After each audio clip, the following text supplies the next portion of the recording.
ময়মনসিংহের ঐতিহ্যবাহী একটি পিঠা হচ্ছে গোস্ত পিঠা, মাংস পিঠা। এই পিঠাটি অনেক টেস্টি, যারা খেয়েছেন শুধু তারাই বলতে পারবেন। তো আসসালামু আলাইকুম বিউটিফুল পিপল, কেমন আছেন সবাই? আজকে সকাল সকাল আম্মু বললো চলো আজকে মাংস পিঠা বানানো হবে বাসায়। আমরা সবাই খুবই খুশি, মাংস পিঠা বানানো হবে অনেক দিন পরে। কোরবানির গোস্ত দিয়ে আমরা বেশিরভাগ এই পিঠাটি করে থাকি। সকাল সকালই সবকিছু রেডি করলাম। তো বাবাও সকাল সকাল আতপ চাল কিনে এনেছেন বাসায়, আর আমরা সেটাকে ধুয়ে দিচ্ছিলাম। তারপরে সেটাকে আমরা ভাঙানোর জন্য দোকানে পাঠাবো। চালের পরিমাণ এতটাই বেশি ছিল যে আসলে ধুতে অনেক কষ্ট হচ্ছিল। এখানে একটা বালতির মধ্যে চালের ধোয়া পানিটা আমরা রেখে দিচ্ছিলাম, কারণ আমার বড় বোনের গাছপালা আছে, তার গার্ডেনিং এর শখ, সেখানে সেই পানিগুলো দেয়, তাতে গাছপালা সবসময় সুন্দর থাকে। তো যাই হোক, আমরা চালের পানি সংরক্ষণ করি অল দ্য টাইম। আর এখন আবারও ধুয়ে নিচ্ছিলাম, কারণ চাল তো পরিষ্কার করতে 3 থেকে 4 বার ধোয়া দিতেই হবে।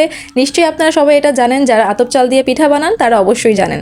আর এখানে পেঁয়াজ কাটছিলাম। গোস্ত পিঠা আমাদের বাসা সবার এতই পছন্দ যে সবাই মিলে একে অপরকে আমরা সাহায্য করছিলাম, সবাই মিলে এখানে কাটাকুটি সবকিছুই করছিলাম। তো এই যে পেঁয়াজ কাটার মেশিনটা দিয়ে আমরা সবসময় পেঁয়াজ কাটি, এটা দিয়ে সহজেই 2-3 কেজি পেঁয়াজ আমরা অনায়াসে কাটতে পারি। আপনারাও চাইলে এটা ইউজ করতে পারেন। তো এই দেখতেই পাচ্ছেন আপনারা কত মিহি হয়েছে আর কত পাতলা হয়েছে পেঁয়াজগুলো। তো অনেকগুলো পেঁয়াজ আমরা এখানে কেটে নিচ্ছিলাম সুবিধার জন্য, তো আপনাদেরকে জাস্ট দেখিয়ে দিচ্ছিলাম। তারপর একটা চুলার মধ্যে আমরা রান্নাটা বসিয়ে দিচ্ছিলাম। রান্নাটা যে গরুর গোস্ত দিয়ে হবে নিশ্চয়ই আপনারা এতক্ষণে বুঝতেই পেরে উঠেছেন। তো যাই হোক, গরুর গোস্ত আগে থেকে রান্না করা ছিল, সেখান থেকে আমরা সলিড কিছু টুকরো উঠিয়ে রেখেছিলাম অনেকগুলো। আর এখন জাস্ট ওটাকে একটু ভুনা ভুনা করবো, তারপর পিঠার মধ্যে দিয়ে দিব। অনেক সহজ, আপনারা যারা বানিয়েছেন আপনারা জানেন, তবুও আমি জাস্ট আপনাদেরকে দেখিয়ে দিচ্ছি। অবশ্য আমি এত এক্সপার্ট না, আর আপনারা যারা বানান তারা অনেক বেশি এক্সপার্ট, তারপরেও আমি আপনাদের সাথে শেয়ার করছি আর কি। ইদানিং আমার পিঠা বানানোর রিলসগুলো সবাই খুবই পছন্দ করে, আমারও খুব ভালো লাগে। এর জন্যই আজকে আমি পুরো পিঠা বানানোর রেসিপিটা আপনাদের সাথে শেয়ার করছি। তো যাই হোক, ওখানে এক সাইডে গরু গোস্ত বসিয়ে দিয়েছিলাম, আর অন্য পাশে এই যে আমার গরু গোস্তের টুকরাগুলো আমি জাস্ট ডিপ থেকে নামিয়ে নিয়েছি। এখন এটাকেই ভুনো ভুনো করবো। আর তারপর এখানে আমার আতপ চাল দেখতেই পাচ্ছেন, এটাকে আমরা গুঁড়ো করে নিয়ে এসেছি। আর এখন আমি ওই যে আমার ভুনাটার মধ্যে অনেকগুলো কাঁচামরিচ দিয়ে দিচ্ছিলাম, তারপর গরু গোস্তটা ঢেলে দেবো। সব মশলা কষানো হয়ে গিয়েছে, জাস্ট এখন গোস্তটা দেওয়ার পালা। দিয়ে দিচ্ছিলাম এখানে গোস্তটা, তারপর জাস্ট নাড়াচাড়া দিব, জাস্ট নামিয়ে ফেলবো। খুব একটা কাহিনী করার কোনো দরকার নেই। আপনাদের কাছে যদি গরু গোস্ত এরকম সলিড পিস না থেকে আপনারা দোকান থেকে নিয়ে আসবেন। সলিড পিসগুলোকে আপনারা থ্যাতলাবেন, থ্যাতলায় সেটাকে রান্না করবেন। রান্না করে আপনারা চাইলে সেভাবেও করতে পারেন, কোনো প্রবলেম নেই।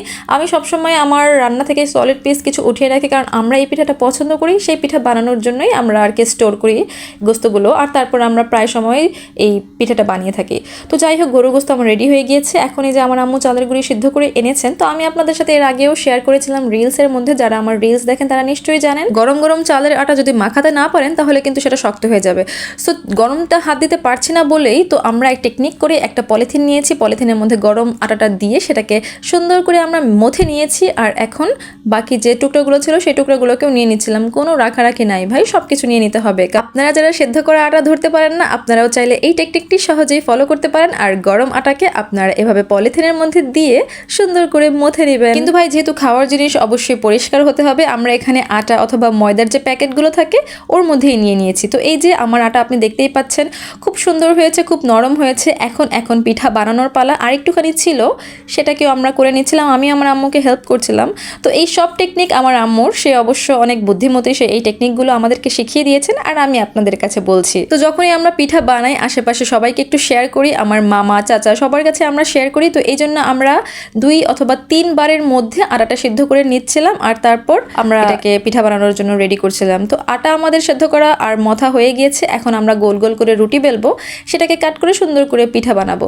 তো এই যে আমি আমার আম্মুর সাথে হেল্প করছিলাম, আম্মুকে হেল্প করছিলাম আর কি। আমার আম্মু এখানে রুটি বেলছিল, তো আমিও আর কি পারি না, কিন্তু আমি আর কি শিখেছি আম্মুর কাছ থেকে। তো আমিও আর তার মতো তাকে দেখে রুটি বানানোর ট্রাই করছিলাম। রুটি তো আমি খুব ভালোই বানাই, সেটা আপনারা নিশ্চয়ই জানেন। তো জাস্ট পিঠা বানানোর পালা, তো সেটাই আর কি চেষ্টা করছিলাম। আমি আমার রিলসে আপনাদের সাথে শেয়ার করেছিলাম কিভাবে রুটি আর পরোটা স্টোর করতে হয়। আমি প্রতিনিয়ত এভাবে আমার রুটি আর পরোটা স্টোর করে থাকি, কারণ আমাদের বাসায় সকালে আর রাতে 2 বেলা রুটি পরোটা খাওয়া হয়। তো একদিন রুটি একদিন পরোটা, এই নিয়ম মেনটেন করে আমরা রুটি পরোটা বানিয়ে থাকি। তো আমার পরোটাগুলোকে আমরা পলিথিন দিয়ে ডিপের মধ্যে স্টোর করি, আর রুটিগুলোকেও আটা দিয়ে সুন্দর করে স্টোর করি। 2 থেকে 3 দিন অনেক সহজেই আপনারা নরম করেই খেতে পারবেন, কোনো প্রবলেম হয় না। তো এই যে বিশাল বড় রুটি আমাদের বানানো হয়ে গিয়েছে। আমাদের বাসায় মেহমান আসলেও আমরা এত বড় রুটি বানিয়ে থাকি যাতে আমাদের কষ্ট কম হয়। এত বড় রুটি 1 থেকে 2টা খেলে যথেষ্ট, বেশি বানানোর প্রয়োজন হয় না। তো আপনারাও চাইলে এটা করতে পারেন। যাই হোক, দেখেন গোল গোল রুটি আমরা দুজনেই বানিয়ে ফেলেছি। এখন এর মধ্যে আমরা পিঠার পুরটা দিব, আর তারপর পিঠা বানিয়ে ফেলবো। তো যাই হোক, আমি আপনাদেরকে দেখাচ্ছিলাম, আমি জাস্ট পিস পিস করে কাটছিলাম। এই রেসিপিটা কিন্তু আমার নানির কাছ থেকে শেখা, আমার আম্মু শিখেছেন ওনার কাছ থেকে। আর এখন আমাদের আমাদেরকেও শেখাচ্ছেন। উনি কিন্তু রুটিকে পিস পিস করে কাটতেন না, আমরা আমাদের সুবিধার্থে এই কাজটা করে থাকি। উনি একটা রুটির মধ্যেই অল্প অল্প করে ভুনা করা গরু গোস্তগুলো দিয়ে দিতেন আর তারপর সেখান থেকে সুন্দর করে কাট করে ভাজ করে নিতেন। আর ওইটাই হচ্ছে কিন্তু পিঠা বানানোর আসল নিয়ম। কিন্তু আমরা তো আজকে মডার্ন যুগে এসেছি, তো আমাদেরকে তো একটু মডার্ন হতেই হবে। তো আমরা কাট করে নিয়েছি আগে থেকেই, কারণ আমরা একটু অলস প্রকৃতির মানুষ, এই জন্যই আর কি। তবুও আমার আম্মু কিন্তু পিঠার ভাজ খুবই ভালো দেন। তো আপনি একটা রুটিকে সহজে 3 টুকরো অথবা 6 টুকরাও করতে পারেন। রুটি আপনার যত বড় হয় তার উপর ডিপেন্ড করবে টুকরা কতটুকু হবে। আর তার মধ্যে আপনি আপনার পরিমাণ মতো গরুর গোস্তের অংশটুকু দিবেন, আপনার হিসাব মতো যতটুকু আপনার প্রয়োজন হয়। পিঠা যত ছোট হবে তত কিন্তু খেতে খুবই মজা হবে। আমার নানি বলতেন ছোট হবে, ছোট হলে দাঁত দিয়ে কামড়ে খেয়ে ফেলবেন, খুব মজা। যাই হোক, আমরা একটু বড় সাইজ করে বানিয়েছি। তো এই যে আপনি দেখতে পাচ্ছেন আমার আম্মু আপনাদেরকে দেখাচ্ছে একটা পিঠার ভাজ দিয়ে। ভাজ কিন্তু খুবই সহজ, আপনারা চাইলে দেখে এখান থেকে শিখতে পারেন। তো পিঠাগুলোকে আমরা ট্রায়াঙ্গেলের মতো আগেই কাট করে নিয়েছিলাম, আপনাদেরকে তো দেখিয়েছি। আর তারপর সুন্দর করে কোনা করে মিলিয়ে দিয়েছি আর তার অংশগুলো আঙ্গুল দিয়ে সুন্দর করে একটু চেপে নিচ্ছিলাম। আর তারপর সেটাকে এই যে আঙ্গুলের সাহায্যে ঠিক এইভাবে সুন্দর করে ভাঁজ দিয়ে দিবেন, তাহলে আপনার পিঠা হয়ে যাবে। আর কর্নার দিয়ে একটু বেশি অংশ থাকলে সেটা দিয়ে আবার নতুন করে আরেকটা পিঠা বানিয়ে নিতে পারবেন। তো যাই হোক, আপনারা একটু সুন্দর করে সাবধানে দেখেন আমার আম্মু কিভাবে পিঠার ভাঁজটা দিচ্ছিলেন। আমিও এটা ট্রাই করেছিলাম, আপনাদেরকে দেখাচ্ছি। আমারটা যদিও একটু বাঁকাতারা হয়েছে, কিন্তু আমি চেষ্টা করেছি। তো চেষ্টা করলে সফলতা আসবেই যে কোনো জিনিসে। তো দেখেন মাশাআল্লাহ কত সুন্দর হয়েছে পিঠার ভাঁজটা। তবুও আপনাদের সুবিধার্থে আমি আরেকটা পিঠার ভাঁজ আপনাদেরকে দেখিয়ে দিচ্ছি, যাতে আপনারা আরও ইজিলি জিনিসটা বুঝতে পারেন। তো এই যে 3 কোণার চা রুটি অংশটাকে কাট করার পরে সুন্দর করে ভিতরে গরু গোস্তটা দিয়ে দিয়েছি, তারপর কোনা কোনা করে সুন্দরভাবে মিলিয়ে নিব। আর তারপর আঙ্গুলের সাহায্যে সুন্দর করে চারিপাশ এভাবে চেপে নিব যাতে এটা মিশে যায়। আর তারপর ওই অংশটার মধ্যে আমরা সুন্দর করে আঙ্গুল দিয়ে চেপে ঠিক এই স্টাইলে পিঠাটা বানিয়ে ফেলবো। এই দেখেন আমি বানিয়েছি, একটু একটু হয়েছে আর কি। তো যাই হোক, হয়েছে না, সুন্দর হয়েছে না? কমেন্ট করে বলবেন অবশ্য আমার বানানো পিঠা কেমন হয়েছে। তো যাই হোক, আমার আম্মু অনেক ফাস্ট করে পিঠাগুলো বানিয়ে ফেললেন। এই যে দেখতেই পাচ্ছেন পিঠাগুলো দেখতে কত সুন্দর লাগছে মাশাআল্লাহ। তো এখন এটা ভাজার পালা। তো এই পিঠার উৎপত্তি কিন্তু ময়মনসিংহ থেকে। আমার নানি ময়মনসিংহের ছিলেন আর সেখান থেকে আমরা এই পিঠার রেসিপিটি জানতে পেরেছি। ময়মনসিংহের ঐতিহ্যবাহী একটি পিঠা হচ্ছে মাংস পিঠা, গোস্ত পিঠা। গরুর গোস্ত দিয়ে বানানো হয় এই পিঠাটি। আমার আম্মুর সবচেয়ে ফেভারিট এই পিঠা। কিন্তু পিঠাটির মজা আপনি তখনই পাবেন যখন আপনি এটাকে গরম গরম সার্ভ করবেন আর গরম গরম খাবেন। মচমচে গোস্ত পিঠা গরম গরম খেলে আপনার এক কামড়ের মধ্যেই সেই টেস্টটা আসবে। যাই হোক, আর আপনি যদি ঠান্ডা করে খান তাহলে তো যে কোনো জিনিসের স্বাদ নষ্টই হয়ে যাবে। যে কোনো জিনিস গরম গরম খেতে মজা আসলে অন্যরকম। আর গোস্ত পিঠা যদি গরম গরম না খান, একটুখানি পরেই এটা ড্যাম হয়ে যাবে আর তারপর খেতে আপনার একটু মজা লাগবে না। কিন্তু গরম গরম খেলে আপনি এক কামড়ে 4 থেকে 6টা পিঠা আরামসে খেতে পারবেন। যেহেতু আটাও সেদ্ধ করা আর ভিতরে গরুর গোস্তও কিন্তু পুরোপুরি সেদ্ধ করাই, সো এটা ভাজার জন্য খুব বেশি সময় নেবেন না। তেলটাকে গরম করে পরিমাণ মতো তারপর পিঠা ছাড়বেন অবশ্যই, আর তারপর সুন্দর করে উল্টে দিবেন। আমার এই পিঠাটা তেল বেশি গরম হওয়ার কারণে একটু বেশি লাল হয়েছে, কিন্তু আপনারা লাল লাল করবেন না। অবশ্য যারা একটু বেশি ক্রিস্পি খান তারা একটু লাল লাল করেই খাবেন।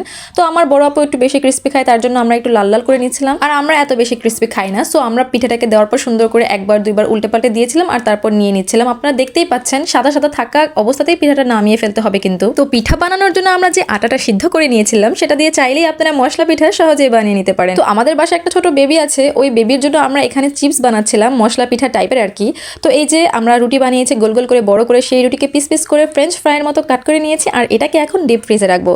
যখন কিছুক্ষণ পর এটা শক্ত হয়ে যাবে তখন এগুলোকে উঠিয়ে একটা পলিথিনে স্টোর করে রাখবো। এটা আপনি 1 মাস পর্যন্ত সহজেই রাখতে পারবেন। মাশাআল্লাহ মাশাআল্লাহ, আমাদের মচমচে গোস্ত পিঠা রেডি হয়ে গিয়েছে। তো আপনারা কমেন্ট করে বলবেন এই পিঠাটি আপনারা কারা কারা পছন্দ করেন, আপনাদের এলাকায় এই পিঠাটিকে আপনারা কি নামে চিনে থাকেন। সঠিক নিয়মে আটাটা সিদ্ধ করতে পারলে আর গরু গোস্ত যদি আগে থেকে রেডি করে রাখতে পারেন তাহলে এই পিঠা বানানো খুবই সহজ। 10 থেকে 15 মিনিট অথবা আধা ঘন্টার মধ্যে আপনি বানিয়ে নিতে পারবেন মচমচে গোস্ত পিঠা। ভেতরটা খুবই সহজ, ক্রিস্পি, আর দেখেন কত জুসি হয়েছে।